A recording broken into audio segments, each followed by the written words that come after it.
бір көкем бар еді да, қоймайды да, сахнаға шығуым керек, мен ел білет деп. Бір жыл болды қоймай жүргеніне. Өзі де жоғары жақын бәріне телефон соқтырды. Сол кеше күтіп алған, енді шығармасам болмайды, теріс батам берем деймін, бір білен айтып қорқыты аты да бір бет ат екен, бірақ атын жобамша айтам, жаттай алмадым бірақ.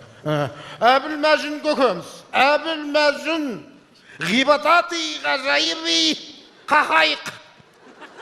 Кеңіз көкем, бәрін айттым, келе беріңіз бірге. Біржан Салдың қолында Біржан Салға шай құйып берген. Ақан серінің көзін көрген. Балуан Шолақпен ерегіскен. Күрескен дейсі алмайсың ба? Қазір айта бермейсің ба? Айтсам шөйтіп, ештеңе айтпапсың. Табақтасып болған, шай құйған, сұхбаттасқан солармен.